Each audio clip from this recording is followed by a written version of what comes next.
5 Packers who have underperformed the most through 9 games.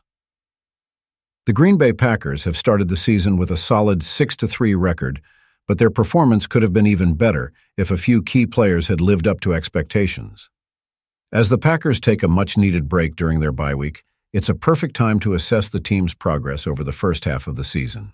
While a 6-3 record is respectable, being in third place in the NFC North is concerning for the Packers, given the level of talent on their roster.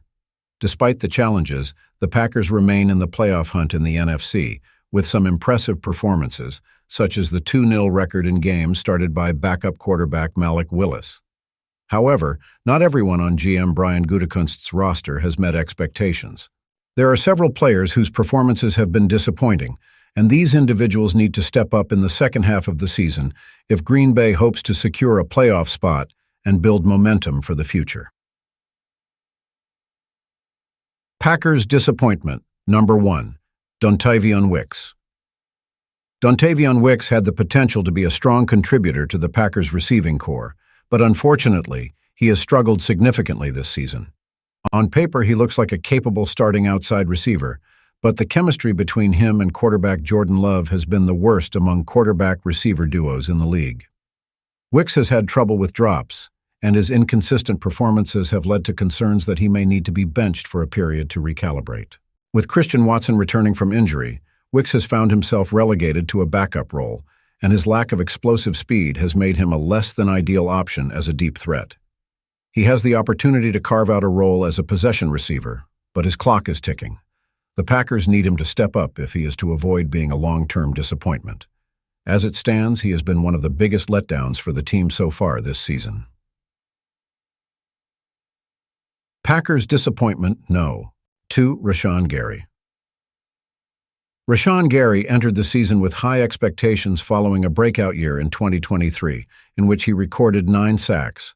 Many thought he could be the Packers' defensive leader and the primary edge rusher, but so far, Gary has underperformed with just 2.5 sacks to his name.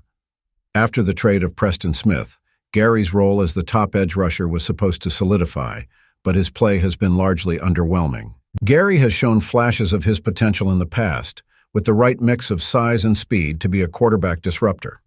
However, he hasn't been able to consistently generate pressure, and his agility off the edge has seemed diminished this season.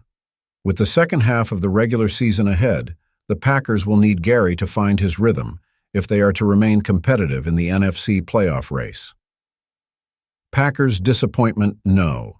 3. Lucas Van Ness.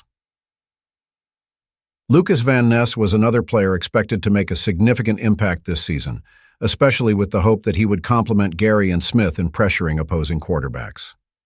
However, Van Ness has not lived up to the hype. Despite appearing in all 9 games so far, the 23-year-old edge rusher has managed just 1 sack, and his overall performance has been underwhelming.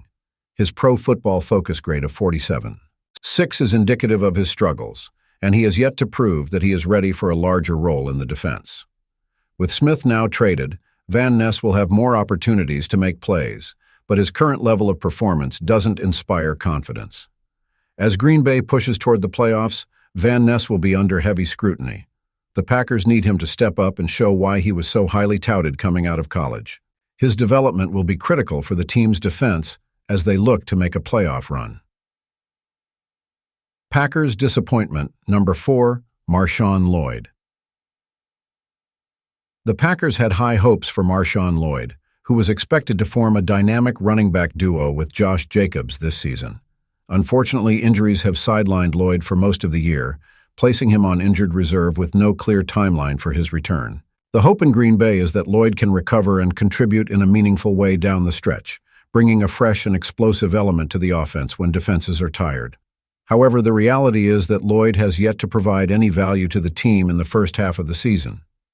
He was supposed to help alleviate the pressure on Jacobs and bolster the ground game, but injuries have left him as an unfulfilled investment. If and when Lloyd returns, the Packers will need him to make an immediate impact to help the offense in the second half of the season. Packers disappointment, number 5, Jordan Love. Finally, Jordan Love, the starting quarterback, has had a somewhat rocky start to his first full season as the Packers' leader. Injuries have affected his performance, as he missed 2 games and played through limitations in others. His lack of mobility was especially evident in the loss to the Detroit Lions, where his inability to evade pressure led to struggles. In addition to his physical limitations, Love has thrown 10 interceptions this season, compared to just 15 touchdowns. This turnover ratio has hurt the Packers' offense and is one of the primary reasons he finds himself on this list. Despite his early struggles, Love still has immense potential. His arm strength and playmaking ability are evident, but he needs to improve his decision-making and ball security to avoid further damaging the offense. With a more consistent second half, Love can still live up to the lofty expectations placed on him heading into the season.